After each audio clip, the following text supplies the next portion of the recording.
We're thrilled to have one of my colleagues, the principal harpist of the Vancouver Island Symphony, with us tonight.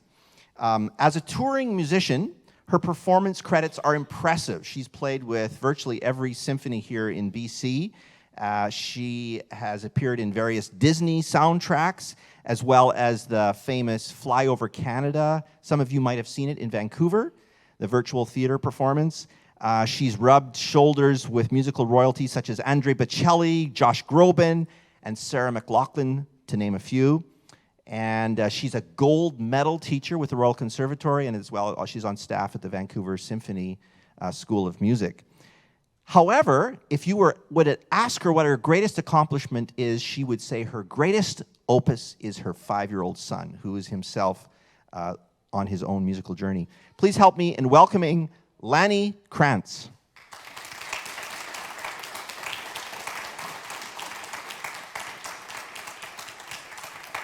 Welcome here, Lani. Hello, everyone. Thank you for that long introduction, Calvin.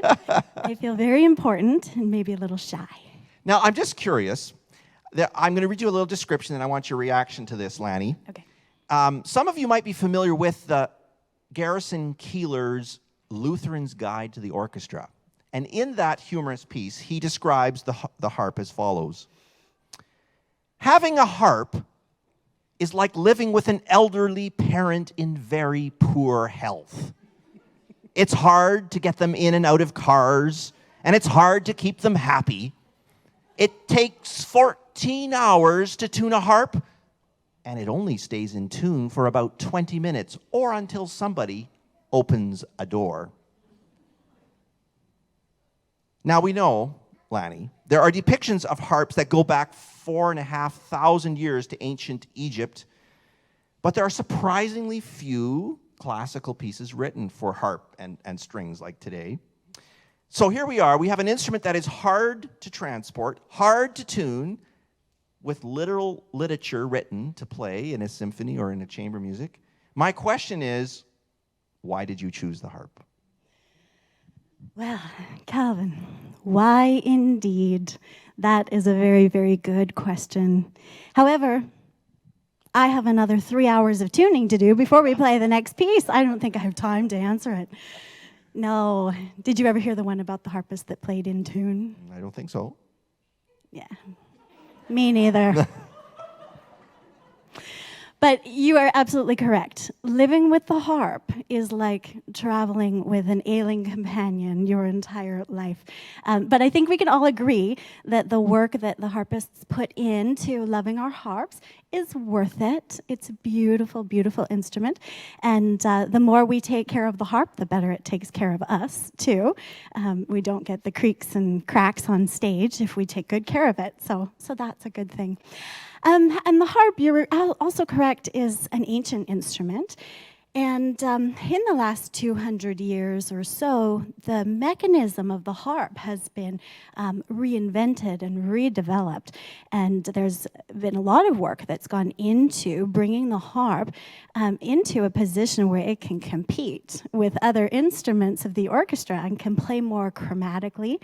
And the result of that is that we have kind of a harp revival that's been happening in the last few decades, and that's really exciting. A lot of composers are really interested in folk traditions for the harp from around the world, and the harp's making a big dent in the jazz world, which is exciting. And the harp is being used more regularly in the orchestra as the repertoire expands. So that's really exciting. So if you want to play the harp, go ahead. Now, I want you to imagine knowing and loving someone so intently that when they pass away, you're inspired to commission a work in their honor. And that's what we're going to hear tonight. This suite for harp by Canadian composer Rachel Laurin was commissioned in the memory of Maureen, McKeon, Holmes by her husband, Robert. And this weekend is the premiere of this unique composition. So, Lani, how do you see the essence of Maureen reflected in this composition? Mm-hmm. Yeah, it's a beautiful tribute to be able to have a work created to tell the story of a life of what was an extraordinary woman. The first movement, we're going to hear the story of falling in love. And there's some beautiful romantic moments in the first movement, but it's also full of joy and excitement, and it's very vibrant, and it's got lots of movement and just an excitement and anticipation of life. And the second movement is based on one of my favorite melodies, Down by the Sally Gardens. And Rachel Laurin takes us through some beautiful settings of Down by the Sally Gardens. Some of them are introspective and beautiful, and some of them are very like toe-tapping, dancey Celtic fiddler music, and that's really fun. And in the last movement, we've been talking a lot about the harp in this piece, but actually, I'll tell you, the rest of the quartet is working very, very hard. This piece is very intertwined and very connected. They're beautiful solos from all of the string players. And the last movement in particular, it intertwines, and each of the parts connect, and they play together, and then they play against each other and bounce off of each other. It's in talking about Maureen's life, it was meant to talk about how her life had lots of motion. She was very busy. She was involved with many things. And what I see in this movement is that connection of family and how family interacts together. So we're really honored to be able to perform this piece for the Holmes family and for you. Thanks, Lani, for your insight. Thank you. And let's go now and join our colleagues to perform the Suite for Harp and Strings by Rachel Laurin.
Thank you.